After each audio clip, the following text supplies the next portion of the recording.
नमस्कार दोस्तों, राहुल गांधी ने आज सुबह 8 मिनट 5 सेकंड का एक नया वीडियो जारी किया है।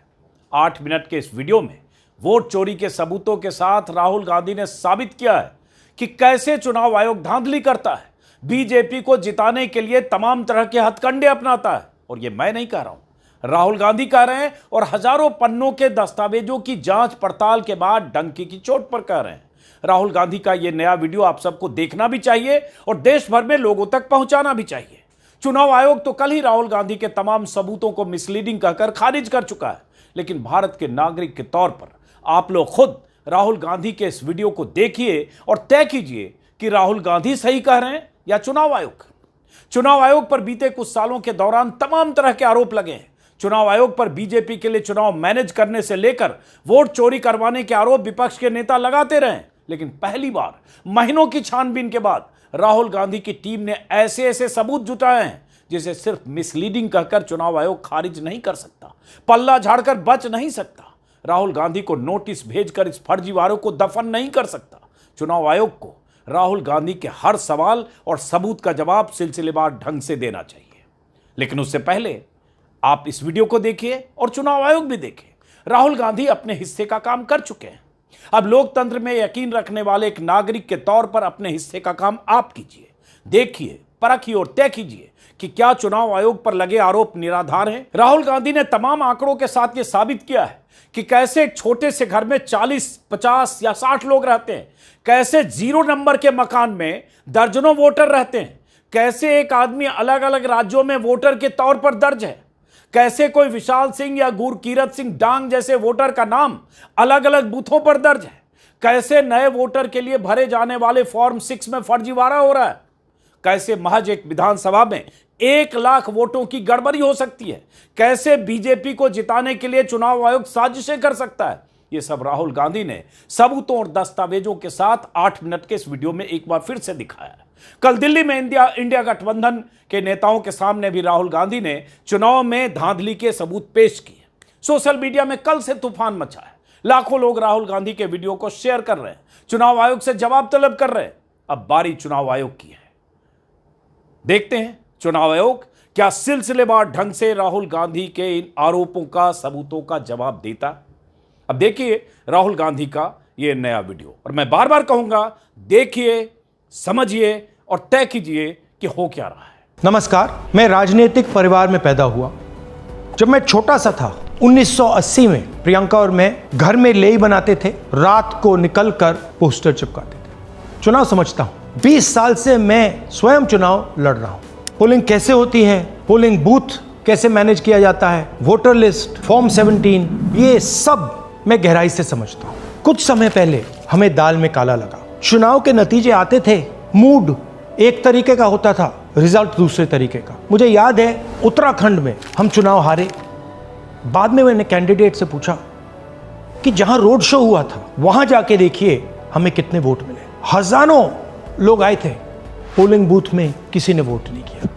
यह असंभव था, यह हो ही नहीं सकता। उसके बाद छत्तीसगढ़ और मध्य प्रदेश के रिजल्ट, हमें लगा कुछ ना कुछ गलत हो रहा है। 2018 में मध्य प्रदेश में चुनाव होता है, हम जीतते हैं। हमारी सरकार चोरी हुई थी। 2023 में चुनाव होता है, मैंने अपने आंखों से भारत जोड़ो यात्रा में देखा, भयंकर एंटी इनकम्बेंसी, और हमें 65 सीट मिलते हैं। इम्पॉसिबल, हो ही नहीं सकता। और फिर महाराष्ट्र में पहली बार हमें सबूत मिला। विधानसभा और लोकसभा के बीच में जादू से नए वोटर आते हैं, और जहां भी इन नए वोटर्स ने वोट किया वहां वोट बीजेपी को गया। महाराष्ट्र चुनाव के बाद जब हमें डाउट हुआ, हमारे गठबंधन के सारे नेताओं ने प्रेस कॉन्फ्रेंस किए और हमने इलेक्शन कमीशन से कहा कि आप हमें वोटर लिस्ट दीजिए, वीडियो रिकॉर्डिंग दीजिए। इलेक्शन कमीशन ने मना किया। ना उन्होंने हमें वोटर लिस्ट दी और ना उन्होंने वीडियो रिकॉर्डिंग दी। डाउट हुआ, क्यों नहीं दे रहे, क्या कारण है? तो हमारे दिमाग में सवाल उठा, क्या इलेक्शन कमीशन बीजेपी की मदद कर रहा है? क्या इलेक्शन कमीशन ही इलेक्शन को चोरी करवा रहा है? इसके बाद हमने एक टीम सेटअप की और हमने उन्हें कहा कि आप जाइए, एक कंस्टिट्यूएंसी में जाके ढूंढिए, सच्चाई ढूंढिए, किस प्रकार से चीटिंग की जा रही है, किस प्रकार से ये काम किया जा रहा है और कौन कौन इस काम को कर रहे हैं। सबसे महत्वपूर्ण बात यह है कि इलेक्शन कमीशन डिजिटल डेटा नहीं देता है, फिजिकल डेटा देता है। मतलब लाखों कागज में वोटर लिस्ट दे देगा, मगर डिजिटल वोटर लिस्ट किसी को कभी नहीं देता। क्यों नहीं देता? कारण क्या है? कारण है कि अगर डिजिटल डेटा मिल जाए तो इलेक्शन कमीशन की सच्चाई पूरे देश को पता लग जाएगी। हमने टीम को बताया, मैंडेट दी कि आप जाके चेक कीजिए, आप 5-7 सीटों पे पता लगाइए कि चीटिंग हुई, और अगर हुई तो कैसे हुई। टीम ने हमें एक दिन बताया कि 5-7 सीटों पे काम किया ही नहीं जा सकता। क्यों? मैंने उनसे पूछा क्यों नहीं किया जा सकता?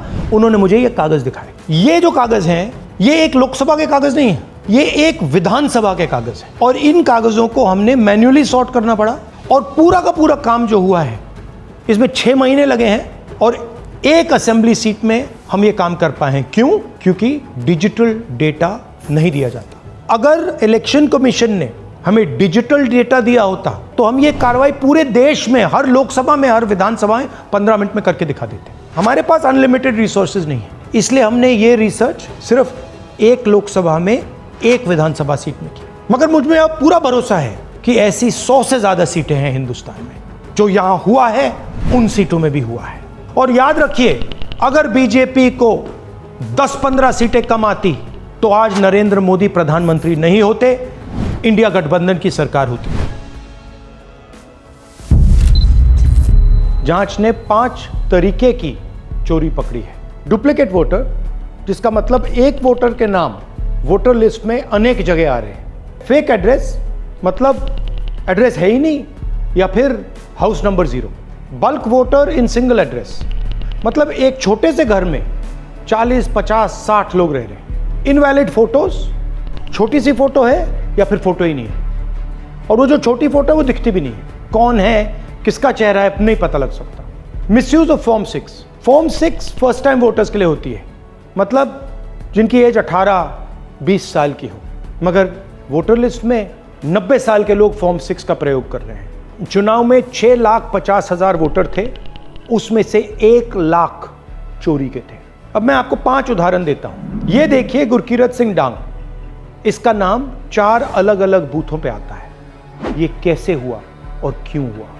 एक और उदाहरण, विशाल सिंह, वाराणसी में वोटर लिस्ट में नाम है और बेंगलोर में 2 बार वोटर लिस्ट में नाम आता है। क्या ये वाराणसी में वोट कर रहे हैं या बेंगलोर में वोट कर रहे हैं, या दोनों जगह वोट कर रहे हैं? एक और उदाहरण देखिए, हाउस नंबर 0। तो आपने कभी सुना है हाउस नंबर 0? हमने तो नहीं सुना था, मगर बेंगलोर में हजारों हाउस नंबर 0 हैं वोटर लिस्ट पे। हाउस नंबर 35 की कहानी सुनिए। छोटा सा घर है, ज्यादा से ज्यादा 4 लोग रह सकते हैं, मगर इस 35 में 80 लोग वोटर लिस्ट में रजिस्टर्ड है। ये ईआरओ ने कैसे अप्रूव किया, क्यों अप्रूव किया, पता लगाना है। अच्छा, अब ये देखिए वोटर लिस्ट, इनकी फोटो देखिए, या फोटो है ही नहीं, या फिर छोटी छोटी फोटो है जो दिख नहीं सकती। इन वोटर आईडीज पे वोट दिया गया है। अब मैं आपको बताता हूं शकुन रानी की कहानी। फर्स्ट टाइम वोटर बनी है, 70 साल की आयु है। एक बार फॉर्म 6 का प्रयोग किया और उसके कुछ ही महीने बाद दूसरी बार फॉर्म 6 का प्रयोग होता है। 2 बार इनका नाम वोटर लिस्ट में आता है और फर्स्ट टाइम वोटर की लिस्ट में आता है। ये फर्स्ट टाइम वोटर हो ही नहीं सकती। तो क्या शकुन रानी जी ने वोट किया या किसी और ने शकुन रानी जी के लिए वोट किया? ये ही छुपाने के लिए सीसीटीवी का डेटा हमें नहीं दिया जा रहा है। और ये शकुन रानी जी अकेली नहीं है, ऐसे हजारों लोग हैं जिन्होंने फॉर्म 6 का प्रयोग करके 2-3 बार वोटर लिस्ट में नाम डाला है। हमने पहले इलेक्शन कमीशन से इलेक्ट्रॉनिक वोटर लिस्ट मांगी थी, सीसीटीवी फुटेज मांगी थी। उन्होंने अपना काम नहीं किया, हमें नहीं दिया। फिर हमने अपना इन्वेस्टिगेशन कराया, आरटीआई भरे और हमारे पास डेटा आया। भाई और बहनों, सच्चाई यह है कि हिंदुस्तान में इलेक्शन कमीशन और बीजेपी मिलकर इलेक्शन चोरी कर रहे हैं। ये पूरा का पूरा सबूत ब्लैक एंड व्हाइट में आज हमने आपको दिया है। इलेक्शन कमीशन जानता है कि हमने उनकी चोरी पकड़ ली है, इसीलिए एसआईआर आया है। ये एसआईआर जो है इंस्टीट्यूशनलाइज चोरी है। इलेक्शन कमीशन खुलकर बिना डरे बीजेपी के साथ मिलकर चोरी कर रहा है। और ये जो एसआईआर है, इसका लक्ष्य गरीबों का जो हक है, उनका वोट जो है, उनसे चोरी करने का है। मैं आपको एक और बात बताना चाहता हूं, इस पूरी इन्वेस्टिगेशन में हमने वोटर एडिशन को देखा है, मगर जितना एडिशन होता है शायद उससे ज्यादा डिलीशन होता है, सबट्रैक्शन होता है। तो ये सिर्फ एक मेन तरीका हमने पकड़ा है, दूसरे तरीके पे हमने इन्वेस्टिगेशन की ही नहीं है। मैं इलेक्शन कमीशन और इलेक्शन के ऑफिसर्स को साफ कह रहा हूं, आप जो कर रहे हो गलत कर रहे हो, ये ट्रीजन है, देश के खिलाफ है। ये मत भूलिए, टाइम आएगा हम आपको पकड़ेंगे, बचने वाले नहीं हो। It is critical that we expose voter चोरी।